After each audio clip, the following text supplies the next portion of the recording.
Right now, the largest wealth transfer in American history is underway. We're talking about $84 trillion. Many believe this transfer will help middle-class millennial and Gen Z buy the homes they so desperately need. Now, one would think that with this amount of wealth being transferred to sons, daughters, and grandchildren, home ownership would become a reality for them. But instead of this transfer fixing the housing crisis, it's making it permanently worse. Let me show you exactly why. Now, before we get into the math, you need to understand who we're actually talking about here, the silent generation. These people were born between 1928 and 1945. The youngest of them are 81 years old right now. The oldest are pushing 100. They are leaving fast. These are the people who bought homes when a medium house cost $18,000, who worked union jobs, who had actual pensions, who retired to Sunbelt communities and watched their home values triple, quadruple, sometimes even increase by tenfold. They didn't just accumulate wealth, they accumulated the kind of wealth that was only available in that specific 30-year window of American history. It cannot and will not be replicated. It will never exist again. And it is now, right now in 2026, transferring out of their hands for the last time.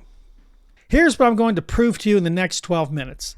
There are three mechanisms, three specific ways this transfer is not helping the housing market. In fact, it is locking it up worse than before. Mechanism 1, the wrong generation effect. Mechanism 2, the geographic trap. And Mechanism 3, the concentration problem.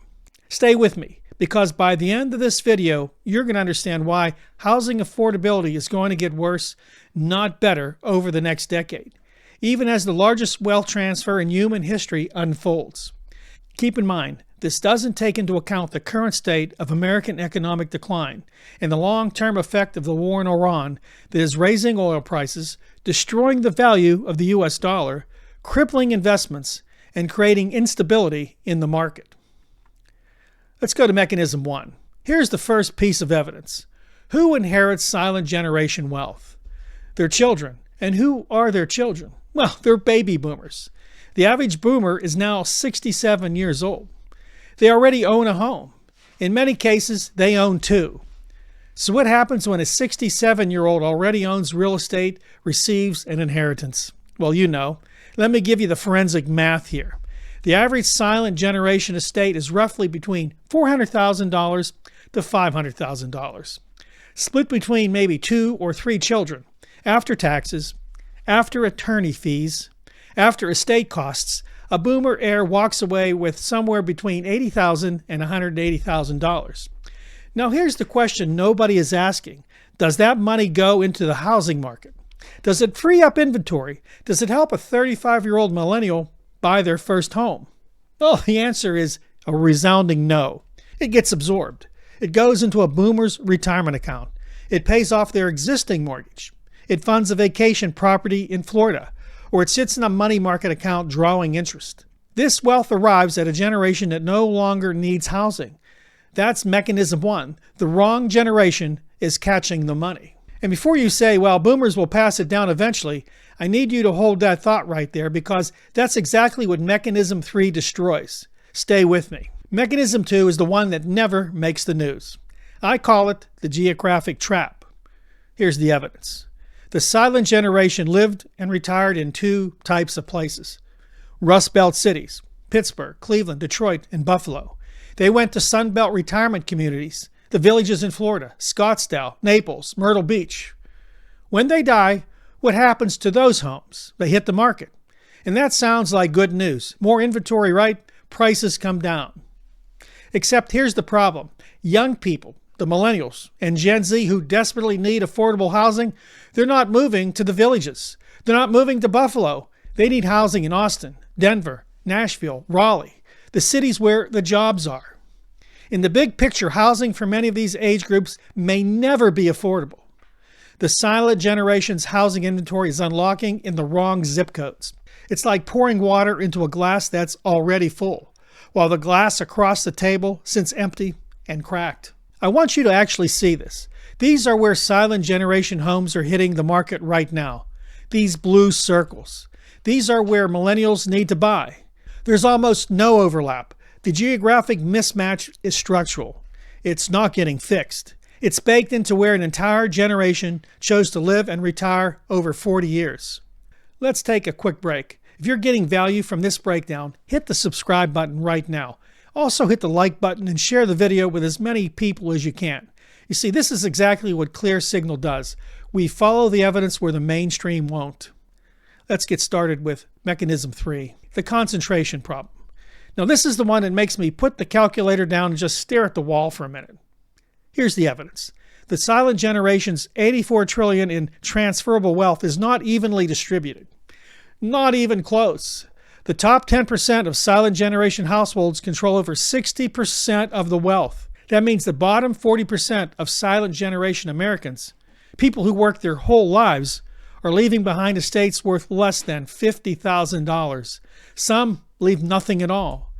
So when we talk about the great wealth transfer, we're actually talking about two completely different transfers happening simultaneously. Transfer A. Wealthy boomer children of wealthy silent generation parents receive $500,000 to $2 million each. They don't need housing help. They were already fine. Transfer B. Working class boomer children of working class silent generation parents receive between $15,000 to $40,000. Barely enough for a used car, let alone a down payment on a house in today's market. Many could use it to pay down their massive student loans or credit card debt. Even then, many are still underwater. And here's the cruelest part of that math. Roughly 40% of Americans will inherit absolutely nothing, zero, because their parents had nothing to give. An example, my brother, sister, and I inherited a house with a mortgage.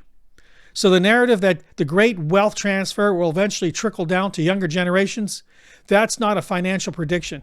That's a fairy tale. The concentration problem means the wealth transfer accelerates inequality. It doesn't solve it. Now, I want to be clear about something. This isn't about blaming anyone. The silent generation built what they built. Boomers inherited what they inherited. This is about the system and what the math tells us is coming next. So here's my theory, and I want you to tell me in the comments if you think I'm wrong. See, the great wealth transfer was never going to help the next generation to fix housing affordability. It was never going to democratize wealth. The people selling that story either didn't understand the math or are selling something. What the silent generation wealth transfer actually does is this. It cements the existing class structure for another generation. The already wealthy get wealthier. The already struggling stay struggling. And the housing market, already broken by a decade of underbuilding and rate manipulation, gets a new class of boomer cash buyers, pushing prices even higher in the few markets that matter. There's a term economists use, wealth lock.